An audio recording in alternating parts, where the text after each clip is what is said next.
Boa noite, pessoal. É com muita alegria que iniciamos nossa 10ª palestra do nosso ciclo de palestras organizado pela Antena Ambiental, promovido pela Comissão de Organização da Sexta Jornada de Gestão e Análise Ambiental. Hoje teremos a doutora Maria Elina, que é bacharel em Ciências Biológicas, mestre, doutora e pós-doutora em Zoologia. Atualmente é professora da UFSCar. Tem experiência na área de zoologia, com ênfase em padrões faunísticos de habitat subterrâneo, atuando principalmente nos seguintes temas: fauna de habitats subterrâneos, morfologia e sistemática de peixes subterrâneos, morfometria clássica e geométrica, diversidade filogenética e conservação. Faz parte faz parte de sociedades científicas nacionais e internacionais e atualmente é presidente da Sociedade Brasileira de Ictiologia, fazendo a gestão em 2019 a 2021. Boa noite, Lina. Boa noite. Tudo bem, Bruna? Muito obrigada. Tudo bem. Muito obrigada por aceitar nosso convite, é uma honra.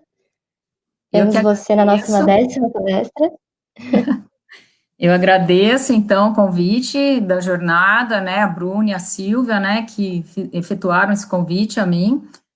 Com muito prazer, eu vou trazer um tema aqui, que é um tema muito interessante, né, e vou apresentar de uma maneira um pouco mais geral, né, a importância que a gente tem de diversos profissionais trabalhando com esses planos de manejo espeleológicos, né, eu vou focar mais nas cavernas, que é a minha especialidade, tá, e a importância que o gestor ambiental também tem nessas propostas, né, considerando-se que a gente tem um curso em gestão ambiental aqui na UFSCar, no campus de São Carlos, em outros campi de outras universidades, a gente também tem essas propostas de especializações, e também que tem um programa, né, de pós-graduação, né, do Decan, que justamente ele foca mais esses aspectos, que são aspectos mais multidisciplinares, importantíssimos, né.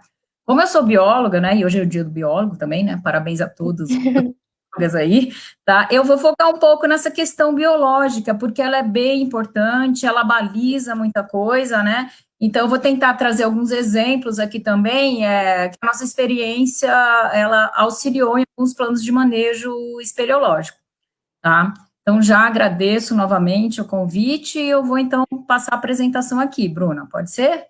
Pode ser, combinado. Tá bom, vou Lem- compartilhar. E lembrando que as perguntas devem ser feitas durante a live e ao final serão respondidas. Vamos ver se vai vir. Tá em tela cheia? Tá em tela cheia.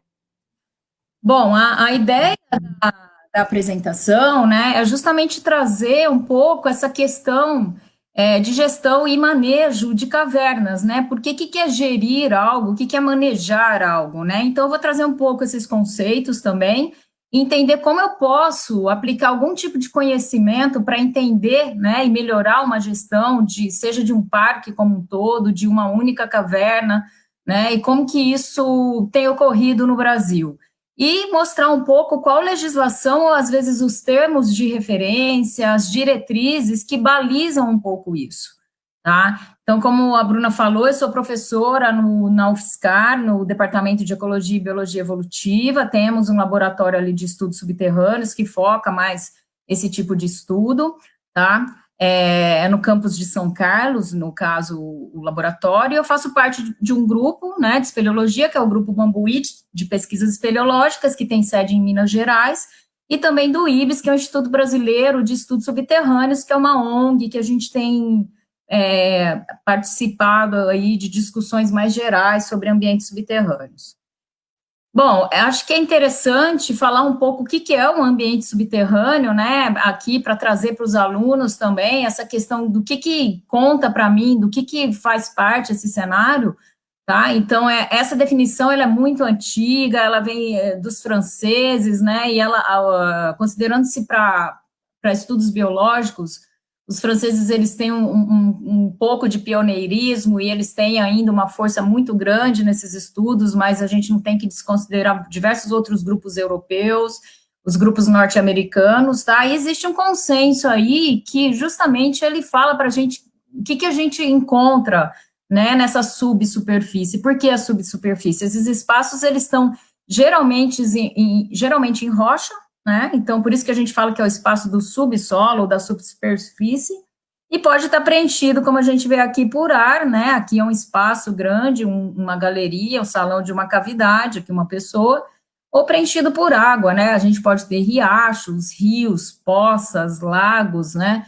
Essa água, ela pode ser uma água que tem conexão com rios externos, com os rios superficiais, ou pode ser uma água que já é subterrânea, e às vezes aflora, né? Ou seja, aparece em alguns espaços ali internos desse ambiente subterrâneo, espaços maiores, ampliados, que são as cavernas, tá? Ou ela pode ser uma água que é a água que, historicamente, ela percolou pela rocha, que é uma rocha calcária, que tem muitas fendas, fissuras, né, e a possibilidade de passagem de água, e essa água, ela pode, com o tempo, ela vai se acumulando até formar riachos em tributários superiores, né?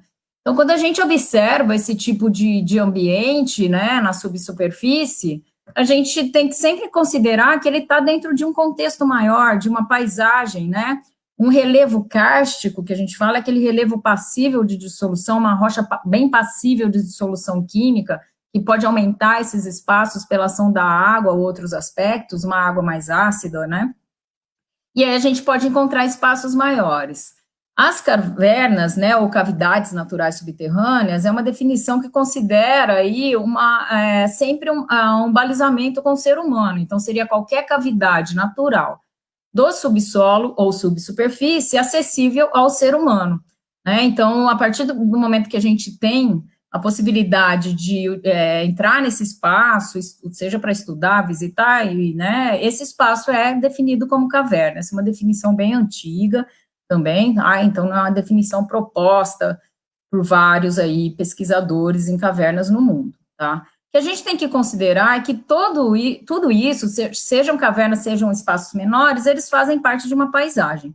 E quando a gente considera uma paisagem, a gente tem que considerar que o ser humano está inserido nessa paisagem, né? Aqui uma paisagem tipicamente kárstica, né? Uma rocha aí sedimentar, ou pode ser já metasedimentar, né? Onde ela tem várias fissuras e fendas, onde essa água da chuva passando pelo solo pode chegar a espaços um pouco maiores, como aqui, ou espaços um pouco menores e ampliar espaços.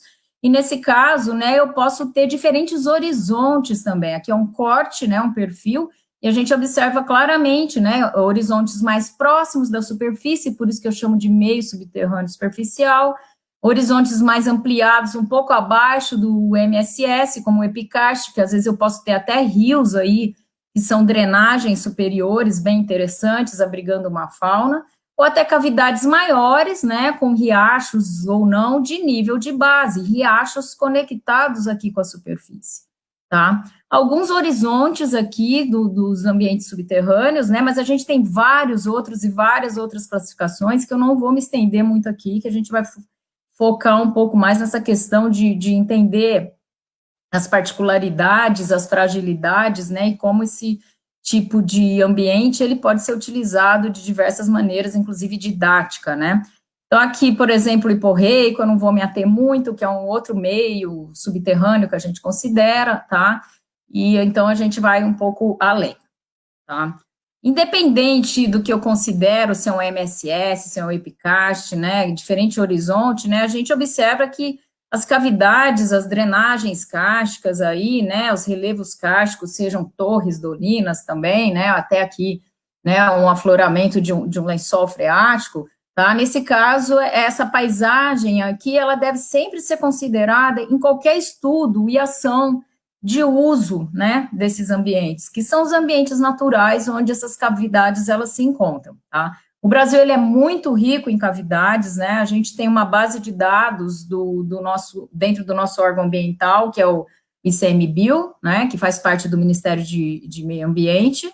O SECAV, então, ele é um centro, né, que ele coordena diversos projetos, e ele tem também um banco de dados ali, que ele considera o número de cavidades atuais no Brasil, né, a gente tem em torno de 20 mil cavidades cadastradas ali, desde cavidades que são utilizadas para uso turístico, né, para uso religioso, até aquelas cavidades que são passíveis de uso para fins comerciais, fins minerários, né, sejam cavidades que estejam sofrendo algum tipo de impacto com construção de hidrelétricas, porque existe uma legislação por trás que deixa claro que essas cavidades elas devem ser cadastradas nesse banco de dados, que é o CANIE.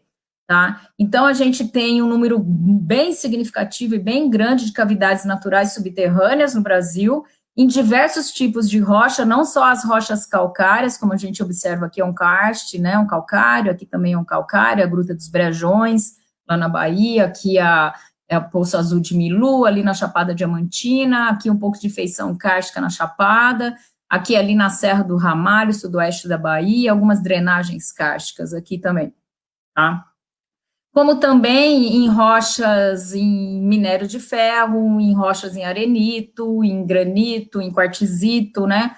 A maior parte das cavidades que tem uso mais turístico, elas estão aí em rochas que são rochas carbonáticas, né? As rochas calcárias.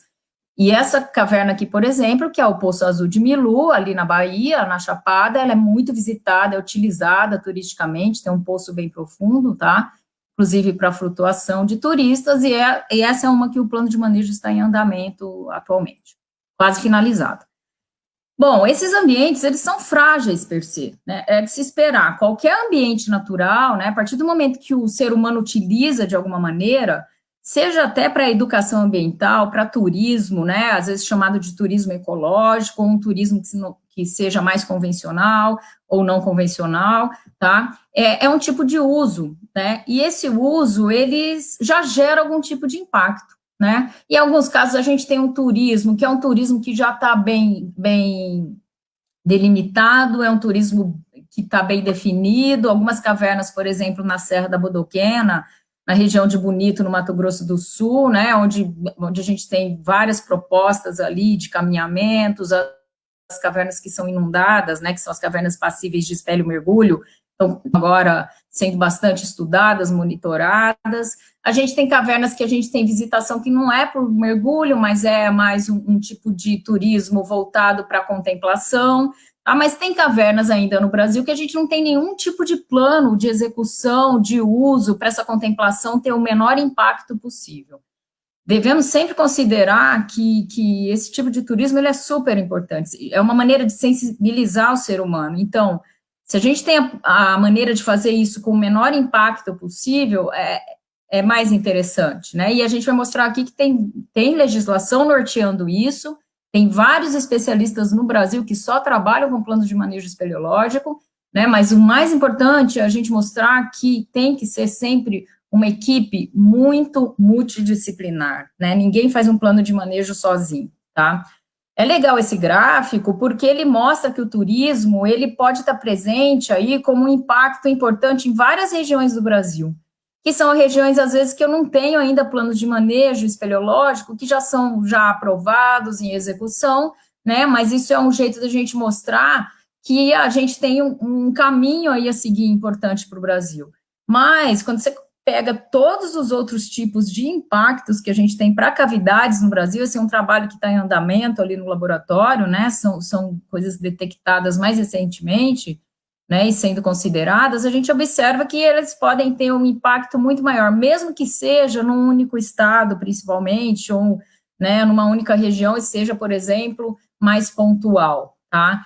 Então, isso é um problema muito sério. Isso é um tipo de uso também, né? Se a gente considerar, por exemplo, utilização de exploração de gás natural, algumas regiões em Minas Gerais, por exemplo, tem muitas cavidades próximas de onde eles vão explorar. E aí, como que eu devo dizer como vai ser o uso também, né, desse bem, que é importante, né, e de que maneira eu vou balizar e diminuir da melhor maneira esse impacto ali, né? Então, são questões bem importantes aí que são debates, assim, às vezes intermináveis, tá? Mas a gente tem que focar mais aqui essa questão do plano de manejo espeleológico, então a gente PME, né, porque não é um simples plano de manejo geral, por exemplo, de uma área de conservação, de um parque, tá? é um plano de manejo que ele foca essas particularidades que são as cavidades naturais subterrâneas no Brasil, tá? Então, existe uma discussão muito grande, ela vem, em 2008 foi publicado, né, uma diretriz pelo SECAV, né, que falava, inclusive, principalmente de espelho mergulho ali, e a partir de lá eles fizeram discussões e algumas oficinas e propuseram aí algumas diretrizes. Essa diretriz do SECAV, né, que está dentro do Instituto Chico Mendes de Conservação da Biodiversidade, ela é bem completa, né, ela tem um grau de exigência grande, né, ela é bem completa, mas ela deixa bem claro ali também a necessidade que a gente tem de sempre trazer mais discussões e aflições à medida que a gente vai conduzindo algum tipo de estudo para viabilizar o uso daquela caverna, seja para uma educação ambiental, seja por uma contemplação distante, por exemplo, o Poço Encantado, lá na Bahia, a gente vai mostrar uma foto aqui, né, a gente tem uma contemplação que você não chega perto muito do lago e você não utiliza o lago. Já o Poço Azul de Milu, você utiliza o lago. Essas duas cavidades estão na mesma região, né, e o tipo de manejo ali vai ser diferenciado. Então, mesmo sendo um plano de manejo espeleológico em cavidades na mesma região, há particularidades que devem ser consideradas na condução dessa possibilidade de uso com o menor impacto possível, né? Então, tudo isso vai sendo balizado ali, tá? A nossa Constituição deixa claro que as cavernas são bens da União, né? Isso está na nossa Constituição, né? Na nossa Carta Magna de 1988. E a partir disso, né, a gente considera aí que elas têm que ser, de alguma maneira, protegidas, né, e como elas podem ser utilizadas, de que maneira elas vão ser utilizadas. Diversas cavidades no Brasil, elas têm um interesse religioso ou um interesse étnico, cultural, né, então como que eu devo, né, viabilizar também o uso disso? Tá? Além da nossa Constituição, existe o decreto 99556, de 1990, que a gente teve, então, uma mudança do decreto, que veio 6640, que fala mais da questão de relevâncias de caverna, né, mas isso é mais utilizado para outros usos, né, não, no caso de onde a gente vai ter algum tipo de impacto por mineração, hidrelétricas e outros, tá, que a gente não vai falar muito aqui desse decreto, tá, mas nesse caso, a diretriz aqui do SECAV, ele considera também bastante isso. O que a gente observa ali, eles tentam conceituar, né, o que é um plano de manejo espeleológico, né, o que pode estar por trás, que legislação está por trás, nesse sentido, a resolução 347 de 2004, né, que é do CONAMA, tá, ela é muito importante, porque ela traz aí, né, a necessidade de algum tipo de estudo para me dizer ali de que maneira eu vou utilizar aquela caverna, né? E o órgão ambiental, que seja esse órgão ambiental federal, estadual, ou mesmo uma participação dos órgãos ambientais municipais, eles devem ali estar balizando sempre isso e às vezes até executar o plano de manejo espeleológico. Vou dar um exemplo, as unidades de conservação federais, né, elas vão ter o executor, né, os órgãos federais, os órgãos ambientais federais, as unidades de conservação estaduais, por exemplo, PETAR, Intervalos e outras, quem vai executar esse plano de manejo vai ser o órgão estadual, assim como na Bahia o INEMA, que tá ali, mas o IBAMA, ele também pode participar, né, que é federal, tá? Assim como em Goiás é a CEMAD, né, e em Minas Gerais a gente tem o Instituto Estadual de Florestas, que é o IEF, tá? Então, a gente pode ter, não é necessariamente sempre o órgão federal, né? Vai depender se é uma unidade de conservação estadual, se é uma unidade de conservação municipal, se é uma unidade de conservação federal, ou se não é unidade de conservação. Muitas cavernas no Brasil não estão dentro de unidades de conservação. E aí o plano de manejo espeleológico, ele vai ser executado principalmente ou por uma cooperativa ali de proprietários, é o que acontece muito em Bonito, no Mato Grosso do Sul, ou por um único proprietário, ou um guardião, né, com a ajuda ali de diversos atores também, tá, para que esse plano de manejo, ele saia ali de um papel, seja executado, seja conduzido e seja implementado, que é o mais importante, ou seja, a partir do momento que ele é aprovado no órgão estadual, por exemplo, ou no órgão federal, ou no órgão municipal, aí a gente pode dizer que a gente está seguindo as diretrizes ali. Aí a gente vai mostrar aqui a complexidade que é para produzir esses planos de manejo. Tem que se considerar, né, que quando tem uma diretriz publicada, ela não é engessada, as discussões, as atualizações, elas estão sempre ocorrendo. Por exemplo, a gente está participando de um plano de manejo agora, que nós resolvemos não só fazer o estudo dos organismos patogênicos, que é uma das exigências, que está na diretriz aqui, uma das diretrizes aqui do SECAV, tá? E aí a gente acabou encontrando outros organismos patogênicos ali que devem ser considerados, que a gente acha que é interessante, e a gente fez uma sugestão, né, na condução desse plano de manejo. Então, a partir de um momento que tem um especialista trabalhando nesse plano de manejo, é fundamental, quando ele detecta alguma particularidade que foge muito à regra do que está proposto em algum termo de referência ou diretriz, ele trazer isso para uma discussão para o órgão ambiental, né, e para os diferentes ali, as pessoas que vão fiscalizar, né, e aprovar esses planos de manejo, e também mostrar as dificuldades em se cumprir todas as diretrizes, né? O balizamento, ele é fundamental nessa proposta, e nesse caso, eu acho que o coordenador do plano de manejo, ele tem que ser uma pessoa que tem essa cabeça de gestão, né? Um gestor ambiental, ele pode trazer esse refinamento, essa discussão de uma maneira bem eficaz, né? E esse gestor não necessariamente ele se formou em gestão ambiental, mas ele pode se formar em qualquer outra profissão e ter uma especialização em gestão ambiental ou ser um gestor ambiental formado na graduação, tá? Então, os PMEs, né, como mostra aqui, é um documento técnico, balizado por muita ciência também, né? E a partir dali, a gente vai dizer de que maneira aquela caverna ela pode ser utilizada, que caminho seguir, que tipo de implantação, né, eu posso colocar de algum tipo de estrutura física para auxiliar, né, auxiliar na condução ali. A segurança também, ela é considerada, né, está dentro da diretriz aqui, normativas para planos de manejo espeleológico, tanto para evitar acidentes, quanto uma segurança para evitar, né, que se contraia algum tipo de doença ali relacionado com algum fungo patogênico, por exemplo, né, tá? E o zoneamento espeleológico, ele traz justamente isso, né? Ele é uma produção ali final desses planos de manejo espeleológico que mostra claramente onde a gente pode utilizar, né? De que maneira, com normativas, tá? E de um jeito que a gente consiga ter algum tipo de objetivo interessante na visitação, por exemplo. Então, tudo isso sempre deve ser e é discutido por diversos atores e especialistas em espeleologia, né? E outras áreas no Brasil. Tá? Sempre se pergunta muito quem que é o executor, quem que é o responsável, né? Por exemplo, a gente sabe que tem uma caverna, por exemplo, aqui perto de São Carlos, que é muito utilizada para turismo, tá? E ela está dentro de uma fazenda. Nesse caso, se o proprietário ele tem interesse em normatizar essa visitação, né? Ele vai ser o responsável para iniciar, né, os trâmites para executar esse plano de manejo espeleológico, contactar a equipe, seja uma equipe aí multidisciplinar, né, contactar o órgão ambiental, se está dentro aqui, né, do estado de São Paulo, pode ser via Fundação Florestal, por exemplo, tá, e também o SECAV, que é um órgão federal, né, para até ver que caminho seguir. Se está dentro de uma unidade de conservação que é federal, aí os órgãos ambientais, no caso ali o ICMBio, ele pode conduzir esse plano de manejo, contactar a equipe, né, e assim por diante.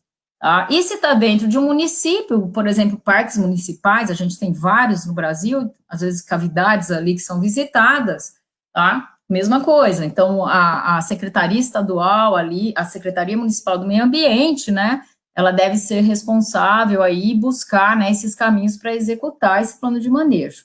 Tá? Muitas cavernas, como eu disse, não estão necessariamente dentro de áreas que são áreas aí do Estado, né? Então, são dentro de propriedades privadas, dentro de fazendas, ou às vezes pequenos sitiantes, ou um único guardião. A gente tem muitos casos na Bahia, né? Que são os guardiões ali, que eles cuidam, inclusive, dessas cavernas, ou cooperativas ali de proprietários também.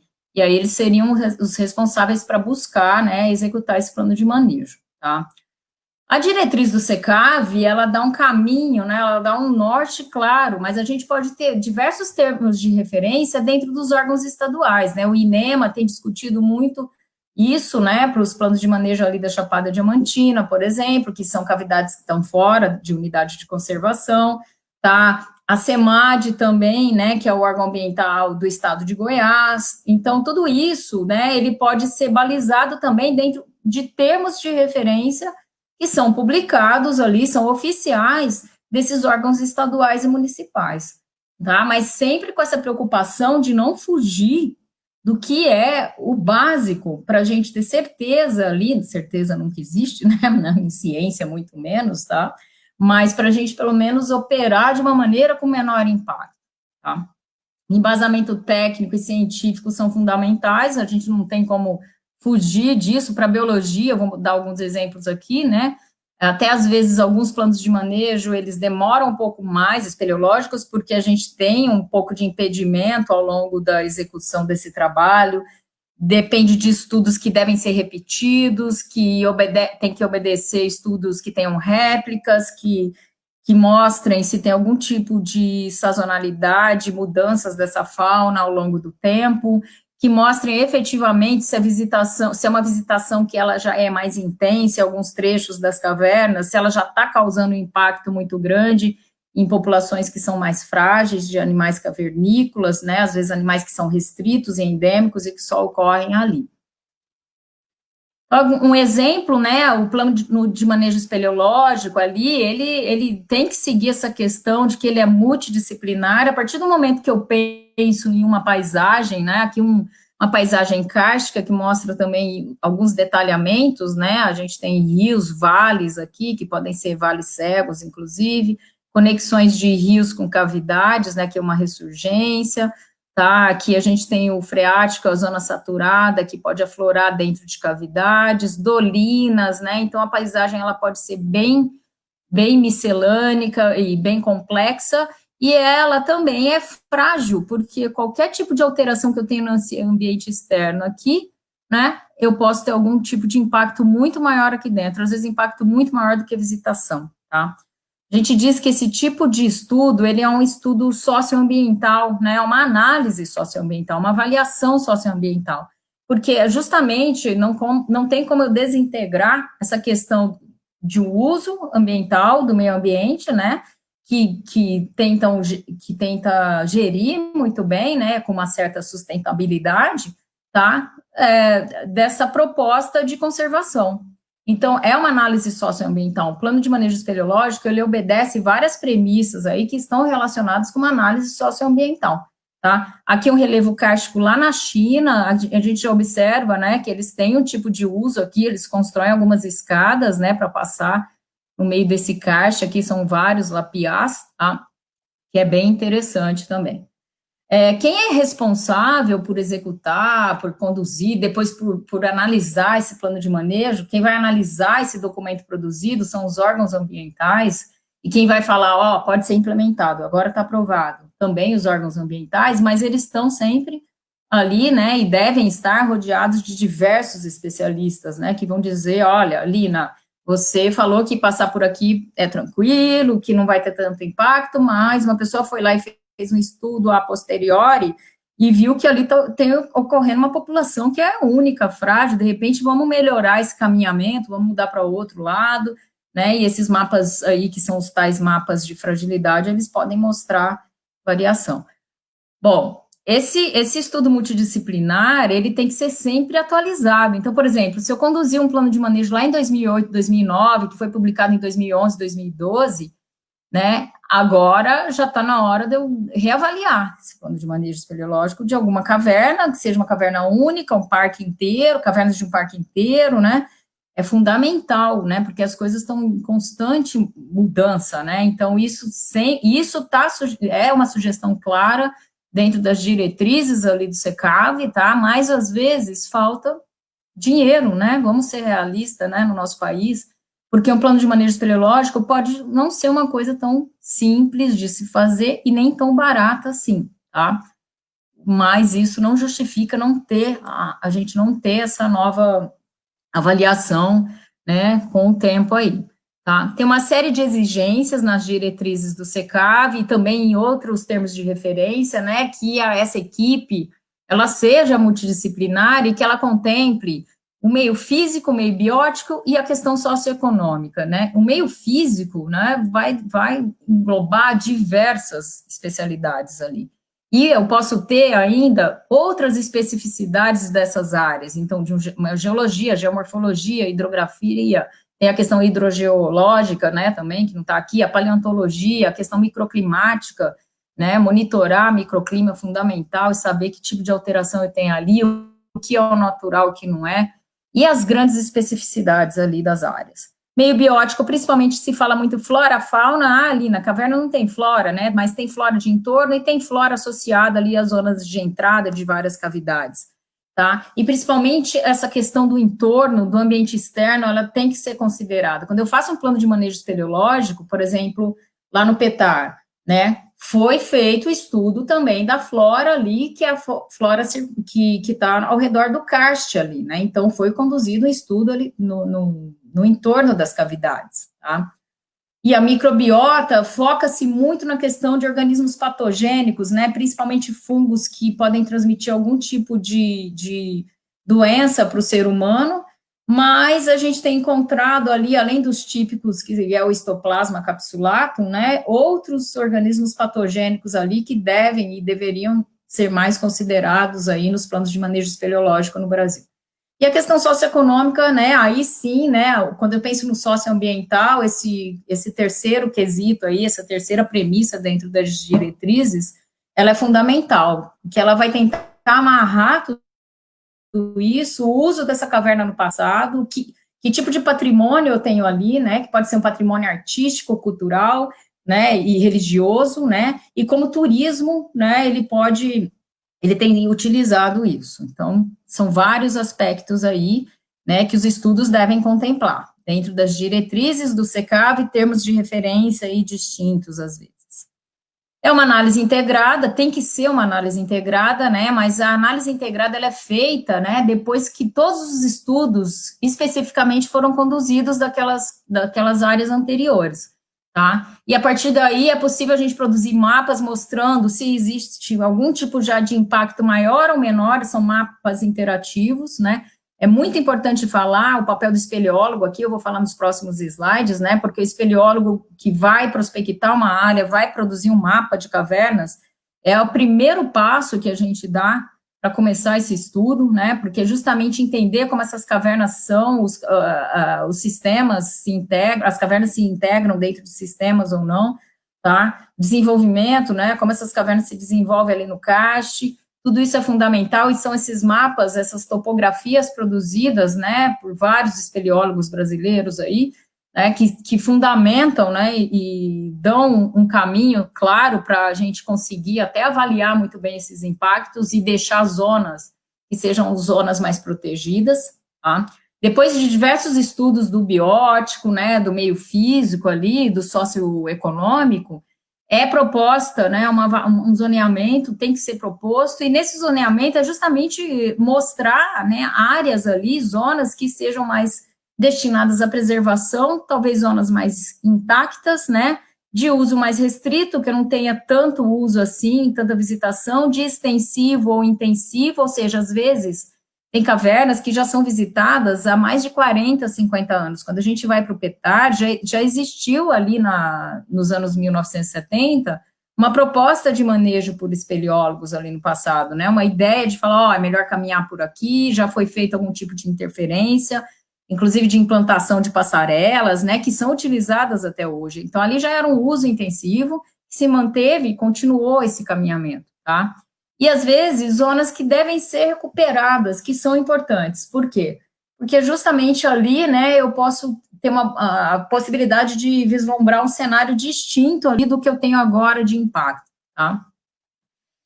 Fundamental que os estudos tragam aí programas, propostas, né, de gestão e manejo, né, como esses visitantes vão chegar ali, número de visitantes, de que maneira eles vão contemplar, como que os guias vão trabalhar com eles, as normas de uso, de segurança fundamental, segurança ela tem que nortear tudo também, sazonalidade, muitas cavidades brasileiras, elas estão em regiões que, na época chuvosa, é muito perigosa a visitação, então tem que se considerar esse fator também, tá?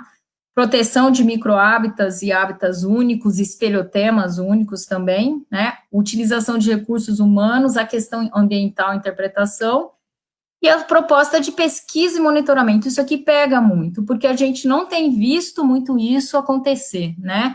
Sempre que você finaliza um plano de manejo espeleológico, vem lá propostas, programas de gestão, mas também vem programas de pesquisa e monitoramento. Então, você pode propor ali, você observa, por exemplo, que tem uma cavidade que tem uma população endêmica de um bichinho, que é justamente no caminho que todo mundo vai passar e já tem passado. E ele é super raro e ele é muito frágil, né? O ideal é ter um programa de pesquisa e monitoramento desse animal ali. Ou um espelhotema único ali que ocorre também numa passagem. Então, propor um programa de pesquisa e monitoramento, mas mais do que isso, quando isso vai para o papel e é aprovado o plano de manejo, ele deve ser, de alguma maneira, viabilizado, né? Então, fazer contato com pesquisadores do Brasil, com diversos pesquisadores, a possibilidade que esses pesquisadores tenham, às vezes, estejam em programas de pós-graduação, que ajudem a executar, né? E que esse custo desse programa de pesquisa e monitoramento não fique tão alto, né? Para, por exemplo, para um guardião pagar esse programa de pesquisa seria mais difícil, né? Ou uma pessoa que esteja ali com menos recursos financeiros, tá? Bom, antes disso, eu passei aqui, desculpa, tá? A implementação é fundamental. Eu posso fazer todo o estudo, né, integrar essa análise, o coordenador aí tem que ter uma capacidade de fazer com que essa equipe, ela converse muito bem entre todos ali, e todas, né, e traga ali as várias sugestões, né, e dificuldades que se obteve. Então, oficinas, workshops e reuniões são fundamentais ao longo, né, da execução desses planos de manejo espeleológico. O coordenador não pode ser uma pessoa muito centralizadora, ele tem que saber conduzir isso de uma maneira, por isso que um gestor, ele tem uma cabeça interessante, tá? E a implementação é justamente isso, aprovou, né, e aí, tá, e agora a gente está seguindo o que foi proposto ali naquele plano de manejo, né, espeleológico. Então, isso é bem interessante. Tá? E a partir daí, eu posso considerar, né, as questões de infraestrutura, né?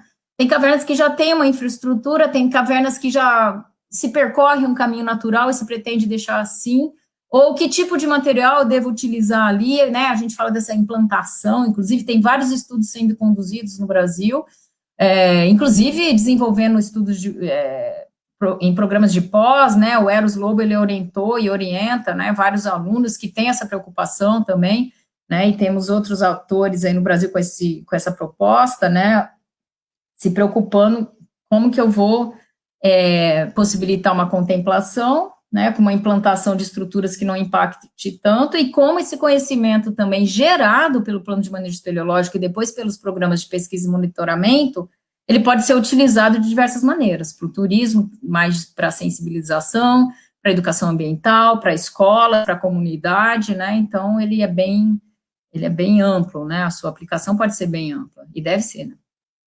Aqui só um exemplo, isso aqui é só um pedaço, isso foi o início, quando a gente participou do plano de manejo espeleológico ali do Petar, essa é a Gruta da Água Sumida, no núcleo Caboclos, e a gente começou a brincar um pouco de imaginar, né, isso é só para fauna, era a nossa equipe de fauna aquática, especificamente, né, esse plano de manejo espeleológico, ele foi coordenado pelo Eros Lobo e foi executado pela Ecos, na época, 2008, 2009, e lá a gente começou a ver onde poderia ter uma fragilidade alta, né? A grande questão é que a Água Sumida é uma caverna que o rio cruza ela praticamente inteiro, e ao longo dela toda a gente encontra uma fauna muito única ali, né? E a gente, quando mandou isso, falou, nossa, o rio inteiro é frágil, fragilidade alta, e como que a gente vai fazer, né, para balizar melhor isso e utilizar melhor isso, né, para a fauna aquática. É uma caverna que é muito pouco visitada, né? É uma caverna que tem a questão sazonal e deve ser considerada, porque a caverna já é um sumidor, ou seja, o rio entra ali na caverna, então qualquer enchente ali, ou qualquer chuva repentina ou drástica, né, tem uma questão de segurança ali importante que deve ser considerada, tá? Então, isso é uma maneira de você começar a aplicar um pouco o que você encontrou. tá? O tempo de execução, às vezes, pode ser de 1 a 2 ou até 3 anos, né? A gente depende, porque precisa, para a biologia, precisa de 2 amostragens, então demora-se um pouco mais. A questão socioeconômica também, ela deve ser conduzida, né, de uma maneira super completa, tá? Então, pode demorar entre 1 a 3 anos, às vezes, até ser o documento produzido, não a sua aprovação no órgão ambiental já é outra história, a sua implementação também já é outra história, tá? Aqui, só para se ter uma ideia, né, a fauna acaba balizando muita coisa, às vezes até desviando muitos caminhos ali, porque ela é frágil, né? A gente tem um exemplo bem miscelânico do que a gente encontra pelas cavernas brasileiras, diversos tipos de organismos que às vezes são endêmicos de uma única caverna, às vezes podem estar distribuídos por várias, mas isso não, os morceguinhos, isso não implica que eles não sejam frágeis também, né? Então, só para se ter uma ideia, né, que a fauna, ela é importantíssima e ela baliza muito esses planos de manejo espeleológico.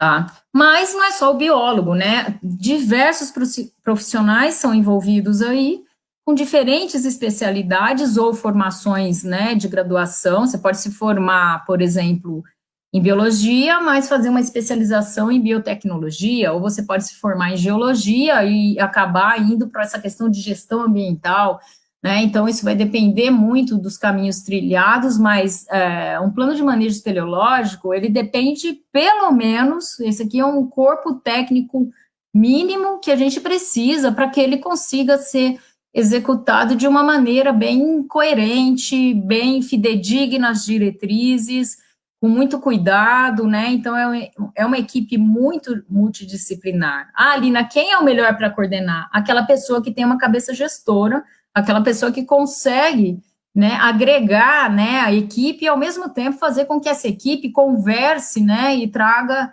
as diferentes dificuldades aí. Mas também a gente precisa entender, né, que boa parte desses profissionais aí, eles têm que ter uma veia, né, espeleológica, tá? E isso é muito importante a gente falar aqui. A gente não tem nenhum curso no Brasil de graduação que te forma espeleólogo, né? Não tem um curso em nenhuma universidade ou faculdade que fala, olha, eu vou fazer, o que você quer ser? Eu quero ser espeleólogo. Na verdade, a espeleologia, ela pode te contaminar lá atrás, né? Pode te influenciar a fazer algum curso superior depois.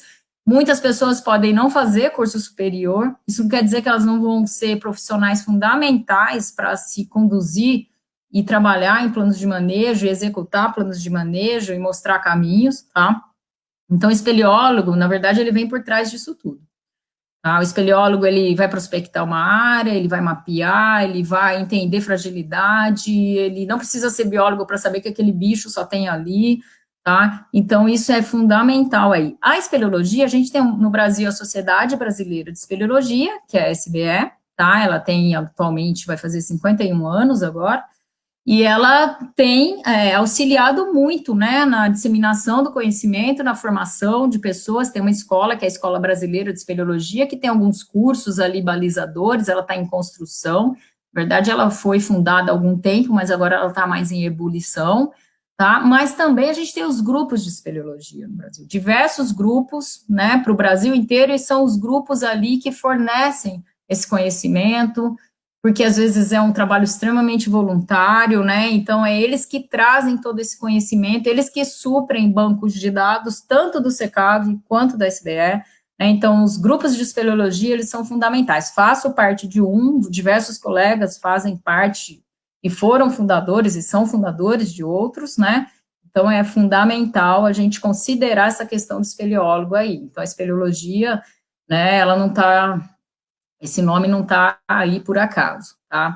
E o espeleólogo tem essa visão geral, entende mais essa questão holística, problemática, né? Entende uma paisagem, ele não precisa ter feito geologia, às vezes, para entender que aquilo ali é um sumidor, aquilo ali é uma ressurgência, tá? Então, ele sabe se é um sumidor, se o rio estiver vindo de uma parte ali que estão jogando esgoto, vai poluir toda a cavidade, tá? Então, isso é extremamente fundamental. Não temos formação em espeleologia, mas temos várias possibilidades de você se especializar em espeleologia. seja fazendo cursos de formação mais básicos, né, e a SBE tem construído isso, até depois possivelmente mais aplicados, seja fazendo pós-graduação com algum docente ou algum professor que trabalhe com cavernas. Eu trabalho aqui na UFSCar, tem professores que trabalham em Minas Gerais, tem vários geólogos, geógrafos, turismólogos que trabalham especificamente com cavernas no Brasil, né, a gente tem uma rede grande de profissionais trabalhando aí com cavernas. Aqui só vou dar 2 exemplos, né, em 2008 e 2009 começou o estudo, né, dos planos de manejo na região ali do Alto Ribeira, aqui do Vale do Ribeira, essa regiãozinha aqui do sudeste de São Paulo, né, aqui é uma paisagem, ali é Mata Atlântica, né, um relevo. Essa Mata Atlântica, ela cobre bastante o karst, às vezes a gente consegue até observar um afloramento, né, é um mosaico, né, e é um contínuo de vegetação, aqui está Iporanga, onde o Petar está principalmente aqui, mas a gente tem uma possibilidade de contínuo com vários outros parques, e lá naquela época, né, foi proposto e começou a se realizar, né, os trabalhos de campo, 2008, 2009, 2010, principalmente, tá, dos parques estaduais turísticos do Alto Ribeira, Intervalos, Caverna do Diabo e do Rio Turvo, onde fica a Gruta da Capelinha ali, tá? E nesse caso, né, a publicação foi feita entre 2011 e 2012 em documentos que estão disponíveis na Fundação Florestal, eu posso passar depois o link para esses arquivos. E nesse caso foi o órgão estadual, né, foi uma verba que veio do Estado para pagar a execução desse plano de manejo, né, então ocorreu ali, né, a parte financeira veio toda ali da Fundação Florestal, tá? Por que se executou ali em 2008 e 2009? Se a gente considerar o Petar especificamente, né, o Petar ele foi mais ou menos ali fundado bem antes do que isso, década de 50, 60, tá, entre 1950 e 60, porque a gente teve um problema ali, né, ocorreu um problema, foi fechado o parque, né, por algumas questões ali, tá, e a partir daí se produziu um termo de ajuste ali, que então o plano de manejo espeleológico ele tinha que ser efetuado, porque senão essas cavernas não iam se reabrir. A partir do momento que se assinou esse termo de ajuste, né, se iniciou a execução do plano de manejo espeleológico. Ele foi, então, coordenado pelo Eros Lobo, né, junto da equipe ECOS. Depois que ele foi publicado, tem os arquivos na Fundação Florestal, só em 2018 a gente tem uma resolução da Secretaria do Meio Ambiente, né, aqui, ó, 17 de maio, que aprovou o plano, para vocês terem uma ideia, especificamente do Petar, foi ali que o plano de manejo, que foi feito há quase 10 anos atrás, né, agora 12, foi aprovado, né? Então, a partir daí eu posso falar que ele entrou em implementação, tá?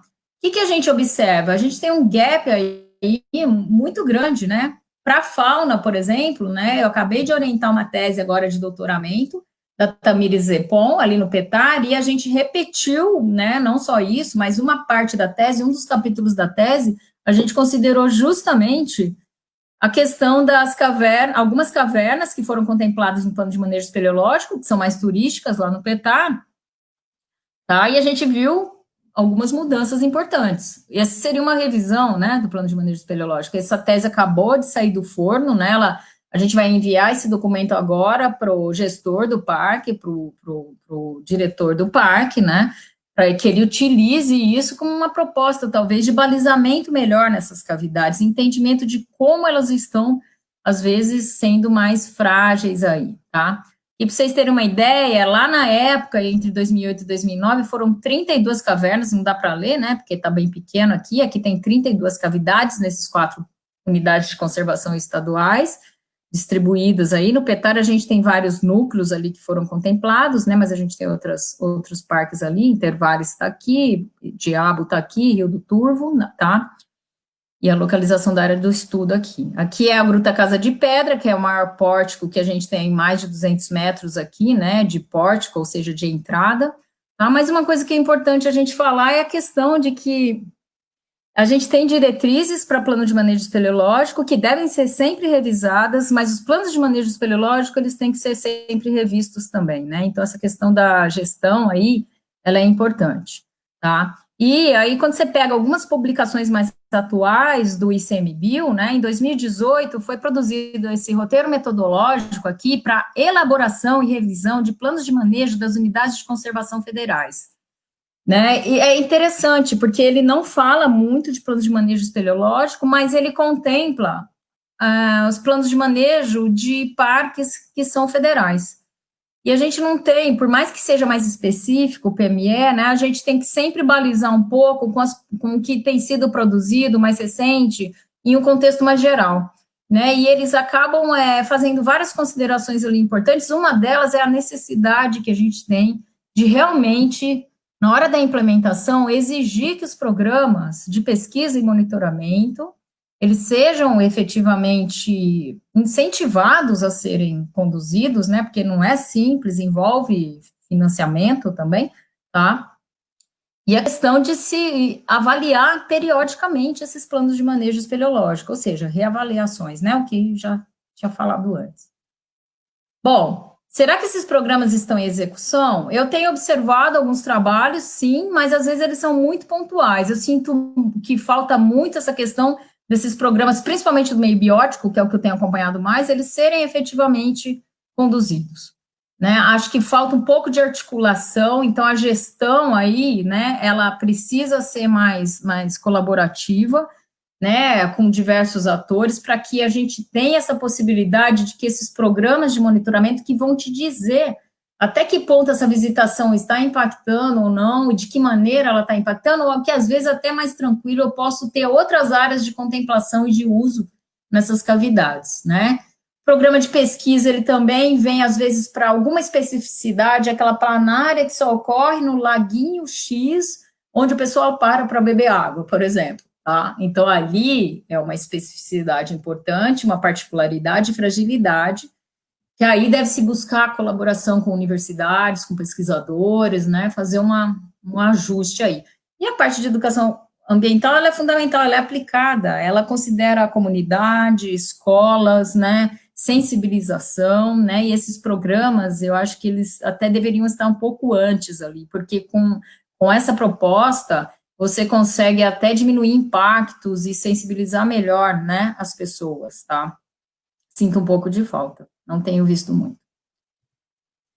Alguns outros exemplos, o Parque Estadual de Terra Ronca, quem vai executar? É o órgão ambiental ali, estadual, é a SEMAD em Goiás. E é urgente, a gente tem os maiores sistemas de caverna do Brasil, todas as cavernas ali, elas são sumidouros, aqui ó, um rio, né, ele nasce aqui nessa serra, a maioria dos rios nascem nessa serra que está fora, né, do parque, às vezes, aqui é o limite do parque, mas a nascente, aqui a recarga dessas nascentes estão fora dos limites do Parque Estadual de Terra Ronca, então tem muito impacto porque aqui é plantação de soja, algodão, é pesticida, eles estão plantando até as últimas curvas de nível, então a gente está tendo desmoronamentos, né, e está impactando alguns rios, o Rio São Vicente, que atravessa o principal sistema aí de cavernas no Brasil, tá? Então, isso é bem preocupante, tá? Algumas paisagens, alguns bichos únicos que tem ali, tá? Mas a gente teve uma notícia boa que acho que esse ano eles vão começar a fazer, né, a execução desse plano de manejo espeleológico, né? Então, isso nos deixou um pouco mais tranquilos aí. Quem vai executar é a SEMAD, né? Ou seja, provavelmente verba de compensação ambiental, né? E essa verba é utilizada para pagar uma equipe que deve ser multidisciplinar, envolver tudo aquilo que eu falei, seguir as diretrizes, mas a SEMAD pode ter termos de referência, né? Balizando e conversando sempre com o SECAV de que maneira é melhor conduzir. Algumas cavernas que não estão dentro de unidades de conservação, que às vezes são proprietários guardiões únicos, né, sitiantes, fazendeiros, tá? E nesse caso, às vezes, ele vai executar sozinho, aqui é o Poço Encantado, lá na Chapada Diamantina, tá fora de unidade de conservação, tá? Aqui é um poço bem profundo, chega até 60 metros de profundidade, esse raio aqui passa, né, pela água, então é muito contemplativo, é maravilhoso. Tá? E nesse caso, pode ficar um pouco caro para um guardião ou proprietário, né? E deve-se buscar diversas parcerias, que é o que tem sido feito. E no caso ali, o órgão ambiental estadual, que é o INEMA, na Bahia, ele vai, né, discutir, tem um ajuste de termo de referência, junto com as diretrizes do SECAV, o SECAV vai lá e bate martelo no final, né, com auxílio de especialistas na área, tem vários especialistas que têm ajudado ali, tá? Mas considerar suas particularidades. O Poço Encantado, por exemplo, é um tipo de caverna muito diferente do que eu encontro, por exemplo, com a Lapa Doce, ou a própria Torrinha, né, o próprio Poço Azul de Milu, que lá eu já tenho uma visitação há décadas de contemplação, não só contemplação, mas de flutuação no lago. Então, já tem um tipo de manejo ali sendo executado. Um referencial, já finalizei, né, esse referencial eu posso passar aí para os alunos da gestão, né, e da pós, né, que estiverem interessados, né, alguns decretos, essas normativas e diretrizes, né, o SECAV, ele disponibiliza ali, Fundação Florestal, né, tem os planos de manejo ali produzidos, tá, e são, podem ser acessados, né, que estão disponíveis ali, tá, e publicações específicas eu não coloquei aqui não, diversos pesquisadores têm orientado pessoas, o Eros Lobo é um, Ricardo Fraga, na Federal da Bahia, o Eros Lobo é da UFSCar de Sorocaba, eu orientando aqui, né, então tem diversos atores no Brasil aí que estão orientando diversos alunos com essa temática aqui de gestão, né, e manejo de cavernas, com propostas, que tipo de material melhor usar para fazer passarelas, ou como que eu posso fazer uma observação melhor da questão geológica, né, a questão biológica eu percebo que essa questão de turismo científico,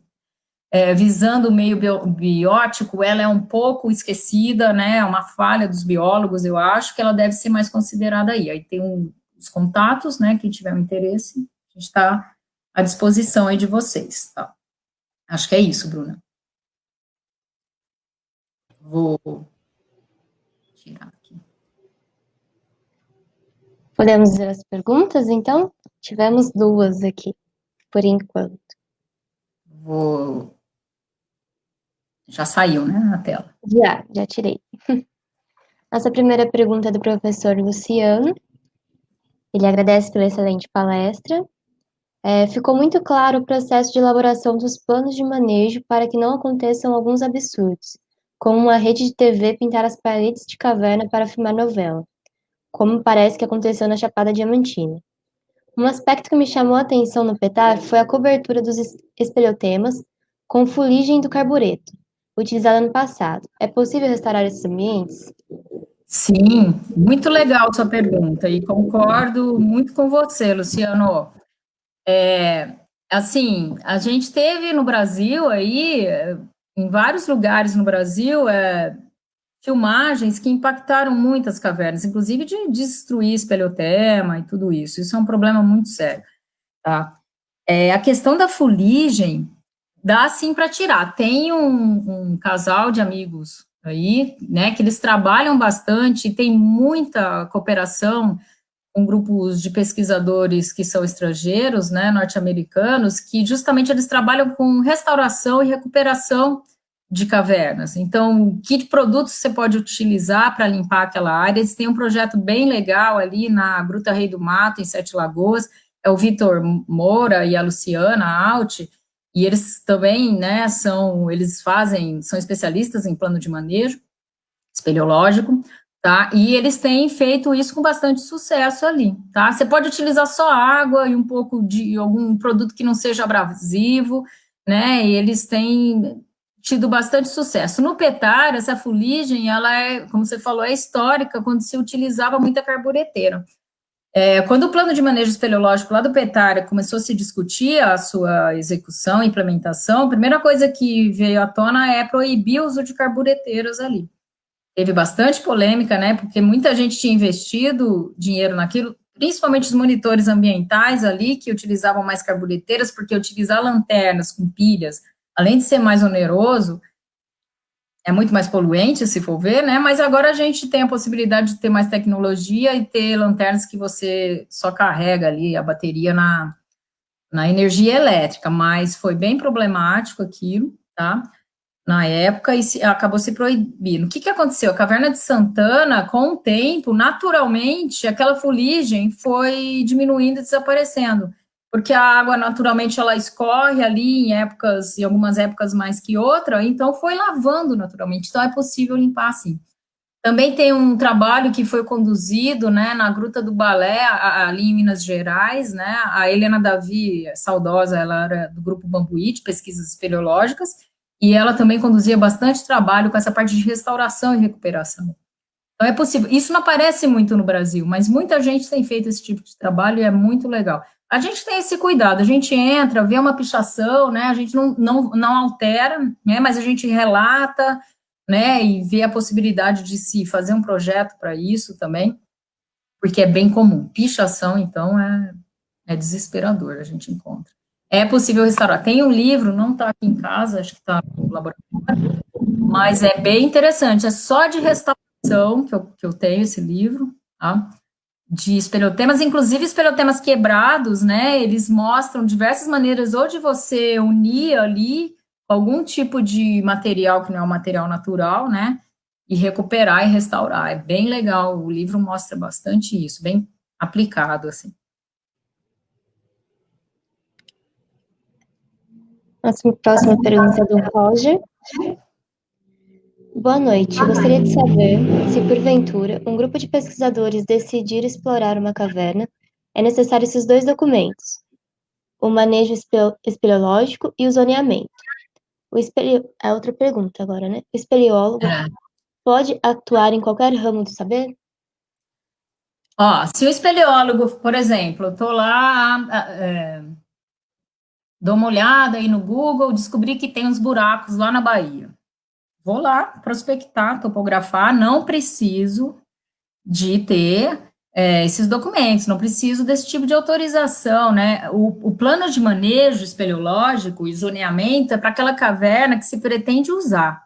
Por exemplo, ou já está sendo usada para um turismo que é mais intensivo, né? Aquela visitação constante, ou outro tipo de uso também, né? Então, ele deve ser considerado aí. Se você vai lá, se você é um explorador de cavernas, você é um espeleólogo, você vai lá com a intenção de ver para onde essa caverna vai, quais os caminhos ali internos, ou topografar, produzir um mapa topográfico, ou fazer um estudo fotográfico junto com o mapa topográfico, não, você não precisa desses documentos, não. O plano de manejo espeleológico é quando essa caverna vai ser usada de alguma maneira, o uso para o turismo, para a educação ambiental, né, para religiosa, étnico, cultural, tá? Então, aí sim, e depende se esse uso está sendo muito intenso realmente, né? Por isso que os órgãos ambientais, né, é importante sempre conversar ali, tá? O espeleólogo, ele pode atuar, o espeleólogo, ele tem uma visão mais geral, né? Ele poderia atuar, assim, né? A gente tem, mas tem que ter muito cuidado, né? A gente só pode fazer e assumir algo daquilo que a gente é capaz de fazer, né? Então, por exemplo, eu trabalho muito mais, eu sou bióloga, eu sou formada em biologia, eu me especializei em zoologia, sempre com ambientes subterrâneos, tanto com fauna, com aspectos evolutivos, ecológicos, mas também com essa preocupação com conservação e manejo, né?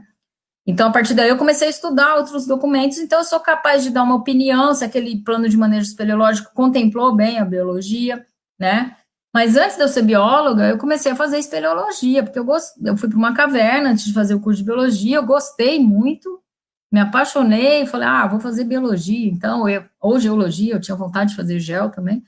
Então, a gente acaba tendo uma visão mais multi, né, mais aberta, mas isso não quer dizer que você deve sempre dar o pitaco em tudo, e falar, olha, isso que eu estou falando é assim, porque eu sou espeleólogo, então eu sei a geologia, eu sei a hidrogeologia, eu sei a geomorfologia, eu sei a biologia, eu sei a conservação, eu sou bom em topografar, em tirar foto, né?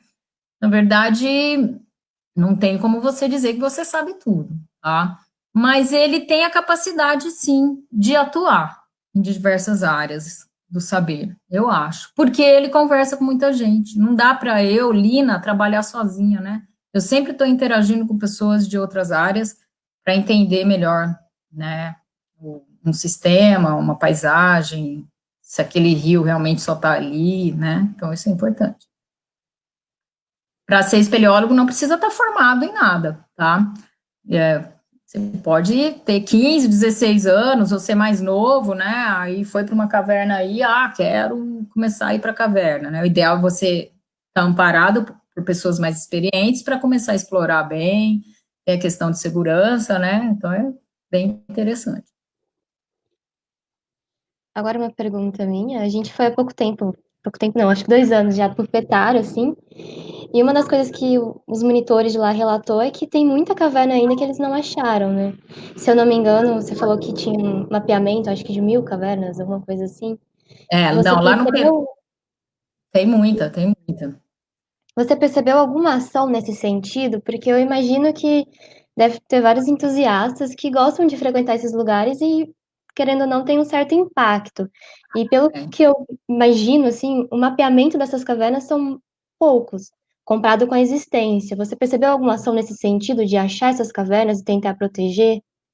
Não, eu acho que, como eu disse, né, muitos espeleólogos, o trabalho é voluntário. O próprio grupo que eu faço parte, né, é a paixão, né, querer ir para o buraco mesmo. Então, assim, vamos fazer uma expedição lá de final de ano para continuar a topografia na Toca da Boa Vista. Aí o Bambuí vai lá, organiza, vários espeleólogos de outros grupos sempre participaram, e aí aquele conhecimento foi sendo gerado, né? A Toca da Boa Vista é a maior caverna brasileira, ela está localizada ali no sertão da Bahia, tá? Então, é uma caverna extremamente importante, inteira seca, né? Tem diversos. Conta muita história, né? História evolutiva mesmo ali da região, tá?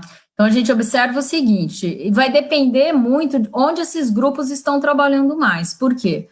Um pesquisador, às vezes, está orientando diversos alunos e não tem condição, ele não vai lá prospectar e mapear, né? Às vezes, ele vai lá especificamente para um projeto de pesquisa, coletar algum tipo de bicho ou monitorar uma população. Mas ele conversa com muita gente. Nós, espeleólogos, a gente tem que ter o dom de chegar e conversar e interagir sempre muito, né? Você não pode chegar lá como um pesquisador ou prospectando uma área e achar que você vai achar uma caverna sozinho, né? Você depende muito dos moradores locais. E o que que a gente tem no Petar? Teve, né? A gente teve pessoas fantásticas, que foi o JJ, que é o Joaquim Justino, né? Já saudoso, ao seu Vandir, tá? Que eram pessoas ali que saía para o mato, né? Era mateiro, né? E descobriram inúmeras cavernas. Tem cavernas que eles descobriram que os filhos deles conseguem chegar, mas muita gente não chega, né? Distantes, né? E são cavernas que, assim, se vai muito pouco. E, então, assim, não continuou a exploração, não continuou o mapeamento, às vezes, né? Então, o Petar, ele tem uma história única, né? Mais de 500, 600 cavidades ali, porque a região do Petar dobrou também, né? Você está num calcário ali, é um metacalcário, teve muita ação, né? E vulcanismo, tectonismo, então aquele calcário também quebrou, e numa área pequena você pode ter, né, centenas e até chegar a milhares de cavernas. Vejo algumas ações. O Bambuí tem trabalhado bastante ali na região de Bulha d'Água, que justamente a divisa entre o Petar e Intervales, tá? E muitas cavidades ali é bem alto, né? Os espigões estão ali, que são as montanhas mais elevadas, tá? O GPME, que é o grupo Pierre Martin de Espeleologia de São Paulo, também tem uma história linda e conduzindo mapeamentos, descobertas, Caverna de Santana, o Sistema Areias, que é o principal sistema que abriga a nossa fauna única e troglóbia, que é essa especializada no Brasil, tá? Então, eles têm um histórico maravilhoso ali no Petar, em Intervales, né? Então, esses grupos estão lá, estão ativos, tá? O Manduri, que é um grupo mais recente, o Bambuí interagindo junto, né, e nucleando, tá? Diversos grupos estão trabalhando, o EGRIC, que é próximo aqui de Rio Claro, mas que está indo para o Petar também, né? E aí é uma maneira de da gente ver algumas ações, tá? Mas considerando que é um trabalho voluntário e que às vezes o parque também não tem como pagar um espeleólogo para ele, eu quero prospectar essa área aqui, porque eu quero ver se tem alguma cavidade ali que pode ser interessante para turismo, para depois eu fazer o plano de manejo, para eu até dar uma aliviada na Santana, na Morro Preto, na Paiva, a Paiva é perto de Intervalos, né? Tá. Para aliviar um pouco as cavernas ali que estão muitas vezes saturadas de visitação, né? Então, esse caminho a gente não vê, isso pode ser um caminho importante, interessante. Tem muita cavidade ali no entorno dos parques, que podem ser utilizadas para turismo. A Laje Branca é uma delas, né? Que ela está no entorno ali do Petar. E ela já foi, ela tem, né, utilizada muito para turismo. Então, eu não vejo ação, quando você fala em ação, ação do Estado para direcionar isso, não. Talvez de empreendedores, né, que são os donos de algumas áreas. Eles têm interesse, estou aqui no entorno do Petar, essa caverna é maravilhosa, eu quero fazer um plano de manejo para ter visitação. Quando eu não tenho isso, posso ter impacto sim. Tá cheio de lugar no Brasil, não é só no Petar, que o cara chega lá, ele não quer saber que ele tem que contratar um monitor ambiental de lá, ou ele tem que pedir algum tipo de autorização, ele quer entrar na caverna, aí ele entra, impacta, pode deixar lixo, pisoteia. Nosso pisoteio é um impacto gigantesco. A partir do momento que o ser humano entra num ambiente desse, a gente está impactando, né? A gente tem que ver que maneira esse impacto ser um pouco menor. E os planos de manejo, eles vão auxiliar nisso. Então, isso a gente tem bastante ainda, não é só no entorno do Petar e outras regiões, sim. Bom, a gente tem alguns comentários aqui de pessoas deixando contato para quem se interessar mais pelo assunto, Alexandre Lobo e o É, Ricardo Coelho, né? Lobinho, Mostrando as áreas que Ricardo. atuam. Uhum.